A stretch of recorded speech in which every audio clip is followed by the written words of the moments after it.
asalaamaaleykum amis téléspectateurs téléspectatrices mbokki internautes yi Jolof Info TV alors bienvenue dans votre émission Talent Découverte alors tey ñu ngi fii Nord Foire restaurant Le Barreau alors accompagné d'un artiste alors pétri de talent qui a une très belle voix d'or dans le game de hip-hop galsen.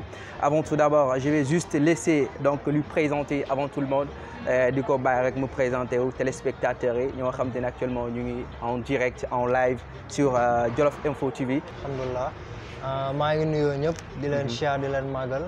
It's your boy Limof Undercover from Ziguinchor. di big up di shout out Melgu Siri. mais doo share waa Dakar waa Sénégal. Dakar un peu partout. non waa Dakar du ma leen share. lu tax fii dafa métti quoi. kan capital war ngeen ko changé de indi ko zip quoi. mais lu tax war changé capital bi en fait. waaye fii dafa tàng. oto yi dafa métti dund bi dafa métti. fii daal mooy loolu. lépp métti quoi. métti mais donc porteur de voix nga. waaw moo tax à chaque fois ñu siy jéem a joxe ay solution ñu si joxe ay bon ci suñu xam-xam bu gàtt quoi ñu siy wax pour que lu mën a changer quoi. mën a changer doxalin bi. ak voilà dëkk bi tu vois. baax a baax ok d'accord c'est bien et donc ñoo ko déggandoo merci beaucoup téléspectateurs yi mbokki Jolof Info TV donc c'est une émission Talent Découverte mu ngi noonu ànd ak suñu artiste bu mag bi Limof. et donc avant tout d'abord juste on voulait savoir kan mooy Limof et d'où vient le nom Limof tu vois. Bon, de mon vrai nom, Mamadou Guissé. Je suis natif de Kolda, puis j'ai grandi à Ziguinchor. J'ai commencé ma carrière hip-hop en 2011 avec un groupe, avec camarades, avec amis à Ziguinchor, dans le même lycée. On a formé un groupe, on a commencé à faire du hip-hop. Après, j'ai eu mon baccalauréat à Saint-Louis pour Djang. En même temps, j'ai continué, j'ai commencé à faire une carrière en solo. Bon, depuis lors, je suis en solo, mais je suis quand même couvert par un staff, un groupe de production nommé Undercover Team. Ñoo ma boot depuis lors may liggéey ak ñoom ba jamono yu ma toll nii.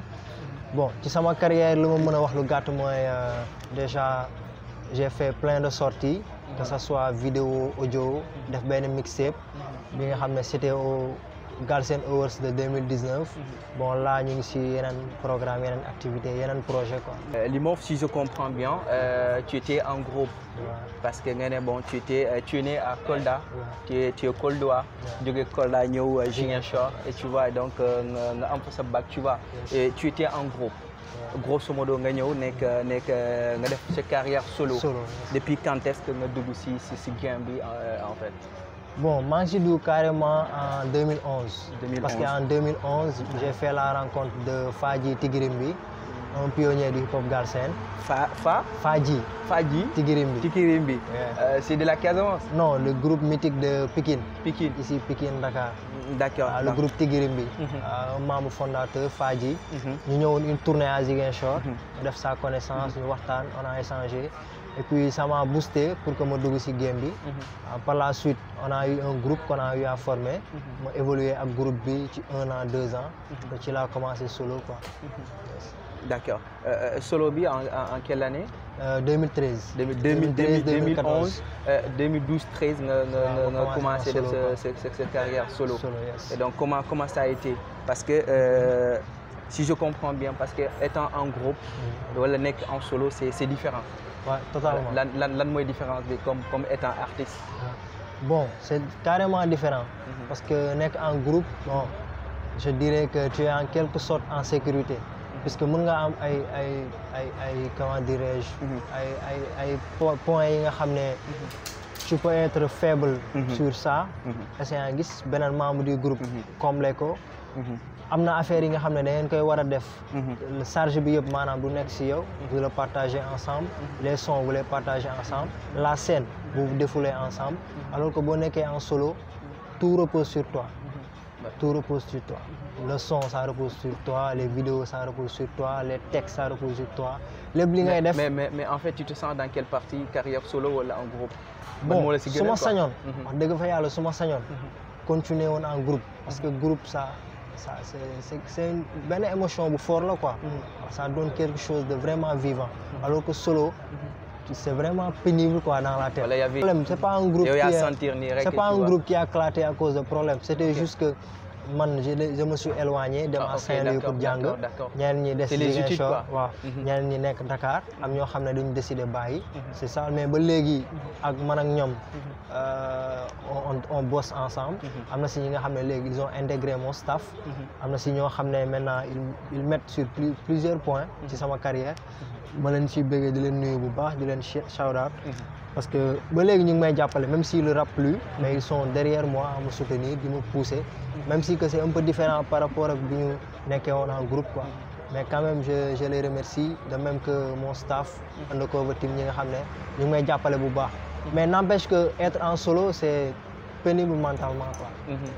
D'accord léegi ak vision bi lan ngay viser si game bi parce que y a plein d'artistes rappeurs actuellement hip hop bi gis nañ aussi mu ngi gën a màgg xale yaa ngi dugg boo xoolee y a des centaines des mille rappeurs actuellement et tey nga am vision boo xamante ne tu voulais être et je sais que xam naa ne tu voulais être le king un jour nga nekk le king du hip hop Galsen. pas king parce que nee naa la léegi nekk artiste solo c'est pénible mais nekk king tamit c'est pénible parce que bon vouloir monter jusqu'au sommet mais après pour redescendre c'est vite fait quoi man je suis plus une personne bi nga xam ne j'ai des visions plus collectif samay vision dafa collectif quoi man je vois plus le hip hop Galsen aller en hauteur que de voir seulement personne être à des années-lumière yi nga xam ne à mon goût ça n'apporte rien à ceux qui sont en bas ou bien au côté man j'ai une vision bi nga xam ne je veux créer des choses xam ne ñi nga xam ne dañ may jàppale dañ ciy gis seen bopp man ma gis ci sama bopp même ñi nga xam ne c'est des nouvelles générations bi nga xam ne dañuy ñëw après bu ñëwee fekk ma fi mu am li nga xam ne au moins mën nañ ko séddoo wala mën naa leen ko fi bàyyeel moi je vois plus cette image ci hip hop parce que boo xoolee sama groupe sama staff bu ñu ñëwee rejoindre ma objectif ñu njëkk fixé wu mooy faire en sorte de créer bi nga xam ne quelque chose bi nga xam ne un mouvement bi nga xam ne ça va se conserver pendant des années et des années ku nekk nga gis ci sa bopp ñii mu jox leen liggéey mais Limof nañu ñëw tuuti si cadre hip hop bi parce que je vois à tant de jeunes de la Casamance tey dañuy voyager ñëw dans le nord ñëw Dakar où ils croyaient que pour réussir dans le game fa nga ñëw Dakar pourquoi pas de rester chez toi et nekk un roi gëm tu vois en fait. mais loolu ñëpp jaar nañ si man jaar naa si. parce que man dama doon quitté Ziguinchor Saint-Louis di ñëw Dakar. di ñëw ay Didi Record di ñëw ay Jéggi Roy di dem ay studio yu mag parce que je me disais mentalement que fallait que j'intègre ça pour pouvoir être vu par tout le monde. mais en fait boo demee ba si biir mooy faa nga ñëw Dakar. waaw genre loolu day nekk sa mind quoi. mais boo ñëwee ba nekk Dakar. mais tu penses pas que loolu mun na dañ. waaw genre je parle du début quoi. man genre pour expliquer aux autres que yow Ziguinchor bu nga dëkk. dañuy dégg ay hardcore side. ñu ngi boom un peu partout. waaw mais man période bi ma lay wax nii. ça c'est à des années en arrière. mais li ma lay wax nii c'était en 2014. 2015. bi ma commencé def solo. man je me disais en tête que fallait woon ma ñëw Dakar. peut-être intégrer studio yooyu noonu pour mën a am li ma soxla quoi. mais boo ñëwee ba carrément nekk dans ce milieu tu sais que c'est pas forcément le meilleur chemin ou bien le chemin le plus facile. parce que am na leneen li nga xam ne boo ko liggéeyee dans ta personne. nga faire en sorte d'être professionnel. et de rejoindre ce même rang que ñooñu noonu. tu peux arriver à ce qu'eux ils font. Mais comme tu l'as dit, tu peux donner l'exemple de Hardcore, de Baye Mike, de ñeneen ak ñeneen. Ils ont fait ça, ils ont réussi. maanaam ils ont ñëw nañ fii ut li nga xam ne yóbbuwaat nañ ko fu ñu jógee. man aussi je fais la même chose. am na lu bëri li nga xam ne ñëw naa jël si ko. ma xam ne toog fii nii c'est pas forcément la meilleure solution. am na li ma fi jëlee. yóbbu ko dans ma région. di ko fa développer. à l'exemple de festival bu ñuy def. ñu nga fay imposer. à l'exemple de suñu ay studio. je pense yéen a ngi waajal festival ñuy waajal affaire yu bëre. te loolu yëpp fii lañ ko jëlee décentraliser ko. bon départ bi da ngay ñëw chercher. trouver quelque chose yi nga xam ne c'est vraiment solide. peut-être tu vas pas trouver la même chose dans tes perceptions balaa nga doon ñëw mais tu vas prendre quelque chose quand même bi nga xam ne tu vas le rapporter chez toi que nga mën ko développer et on est dans cette optique moom lañ nekk di joobee mais léegi ak en plus collaboration ak yeneen artistes yi mag yi est-ce que yaa ngi si job bu baax waaw ñu ngi siy job mais boo loolu on préfère attendre ci bu ñuy def album wala bu ñuy def ak yenn sorties yi quoi ñu door ko employer mais là on est plus sur un travail personnel bi nga xam ne ça va nous permettre nous d'être prêts vraiment prêts mentalement prêts logistiquement prêts partout pour que maanaam boo demee ba bëgg a rejoindre artistes yi ngay wax yi noonu que ça soit featuring wala leneen ñoom lu ñu lay apporter nga apporter leen la même chose même bu dee ñoom am na lu ñu lay sut ci li ngeen di apporter mais que mu bañ a doon li nga xam ne day indi xeebeel waaw loolu surtout dama koy bañ quoi ci sama gëm sa bopp ci sama philosophie quoi moo tax je fais en sorte de travailler surtout mentalement pour que bépp artiste mu ma mënta taseel que du côté mental du côté moral que tu sois pas plus près que moi waaw loolu dama koy jox léegi nañu ñëw si donc on va parler le Sénégal actuellement de nos jours en tant que nekk porteur de voix qu'est-ce que tu en penses maanaam suñu homme d'État maanaam politiciens yi y a trop de dégâts ici au Sénégal et ça commence à être bouleversé en tant que porteur de voix qu'est-ce que tu en penses sur ça bon loolu yàgg na fi man j'ai toujours dit que bon il faut que nous on cherche les moyens d'avancer de manière individuelle et collective d'abord parce que la politique du 2021 c'est depuis les indépendances ba léegi maanaam man ce que j'arrive toujours pas à accumuler mooy que par exemple yow ngay def sa liggéey dans un service ou dans une entreprise que man may def sama liggéey dans un service dans une entreprise que ñuy avancer loo société yooyu noonu et que société yooyu noonu nangu ñu avancer loo ñun ça me pose un problème parce que nit yi tous les jours les gens se lèvent ils vont au boulot ils travaillent ils bossent mais da ngay percevoir sa dû mais doo si mën a jëriñu dara quoi en fait moi loolu mënu ma ko comprendre quoi alors que à côté il y a des gens qui font de l'argent du déchet ils font de l'argent tout ce qu'ils veulent et jusqu'à présent nous on suit ces gens-là pour pouvoir se développer ñun du ñu bàyyi ñu développer kon ñun c'est le moment de chercher à nous développer de manière personnellement dans le collectif que nous travaillons pour que ñooñu ñoom ñu soxla ñu forcément mais que pas ñun ñu soxla leen parce que boo loolu liggéey à la fin tu deviens politicien maanaam da ngay nekk benn kàcckat benn naxee mbaay benn luubalkat pour nga mën see génn et puis on n'est pas obligé de passer par là nit yaa ngi xëy di liggéey kon lu ñuy liggéey li dafa leen war a apporter de la même manière qu'il apporte à leur société imaginez bërëb bu ñuy liggéey nii le serveur il travaille tous les jours mais bu ñu ko fayee dafa war a njëriñu comme borom resto bi ni muy njëriñoo borom resto bi dafa war a njëriñu de même sorte que est-ce que xam nga ne tu es en train de parler donc comme un philosophe non je philosophe pas non tu es en train de parler comme un philosophe souvent les gens disent que philosopher ça veut dire le mot philosophe veut dire penser toute personne qui pense est un philosophe mais toute pensée n'est pas philosophique et tey gis nañ aussi artistes et les gens disent que rappeurs yi donc c'est des illettrés jànguñu mais je vois que tey actuellement à nos jours rappeurs yi ñu ngi relever niveau bi bu baax ñu am seen bac plus et tu vois alors lan moo indi loolu en fait bon c'est juste que comme ñun ñu ngi jéem a yee société bi mais ñun faa ñu yeewu ba pare mënuma jàngale li nga xam ne man jànguma ko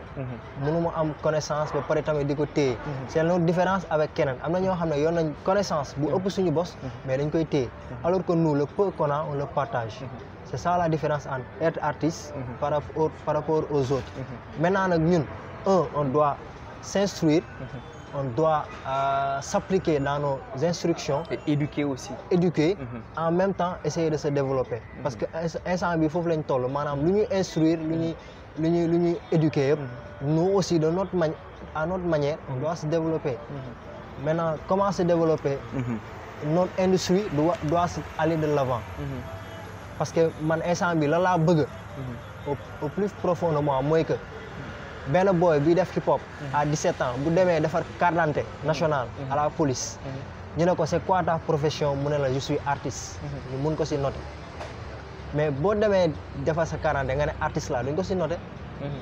Alors que parce que c'est pas considéré comme un métier. Mais alors que nous on bosse on travaille d'arrache-pied ut ay connaissances créer suñu ay produits ak yeneen. On met commerçant ou vendeur sur les quarantaines. Pourquoi pas mettre artiste? Ouais, exact. On crée, on donne plein de choses. Limof léegi nañu ñëw si projet à venir. Le futur, je sais que yaa ngi waaj affaire yi graaw. nga waxal ñu ko téléspectateurs yi actuellement Limof lan la war a indi dans le futur, tu vois. Bon nii dans un futur proche. Le 1er octobre 2021 damay génne benn EP. waaw benn EP de 6 titres. 6 titres. waaw bon c'est juste en prélude parce que bi ma jógee ci sama mixtape. on avait prévu un album. mais bu corona bi dugg see. album nga wax waaw album laa doon waaj. yombul de faire. album yombul mais ku nekk maanaam ak sa ambition quoi. Tu te donnes les moyens. Après ça le reste ça vient quoi. Album laa doon waaj mais ak corona bi ça un peu cassé les plans. Parce que j'avais des plans de voyager à l'étranger. defar fa yenn affaire yu bëri pour sama album. mais avec le corona voyager quoi. Ouais, j'avais ces projets de voyager pour vraiment que mon album soit quelque chose de fort, de tapant. waaw mais bon malheureusement corona bi daf ñu feebarloo ñun ñëpp. mais quand même on a voulu donner quelque chose à notre public. mooy génne leen benn EP de 6 titres. Ça sort ce 1er octobre 2021. Ça va être sur les plateformes streaming. Partout dans le monde. Dans quelle plateforme? Plateforme yëpp. En fait on est inscrit dans une maison de distribution. léegi la maison de distribution bi moo koy tasaare ci plateforme yëpp. est-ce que am nga label yu ngay liggéeyal? Non actuellement je travaille pas avec le label. man sama team. actuellement doy nañ ma label quoi. parce que ce qu'il m'apporte. su ma demoon si label. gëm naa ne pour ma am ko dina métti quoi. waxuma ne du ma ko am mais pour ma am loolu noonu. dina xaw a jafe. te man genre je suis quelqu'un de trop ouvert pour être renfermé. Ok donc yaa ngi waajal album. Actuellement yaa ngi ci après EP bi moom. après EP bi. ci album bi carrément la ñuy dem quoi. waaw par étape la quoi. mais le lendemain du EP lendemain sortie bi le 2 octobre aussi. dañuy def show à Ziguinchor. damay maye benn show. gratuit au Madiba non c'est pas gratuit. c'est payant c'est payant damay encaisser wéccet gars yi sax. mën a préparer album bi.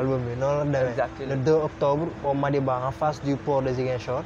Il y a un club qui est là-bas Madiba on fait may showcase gars yi.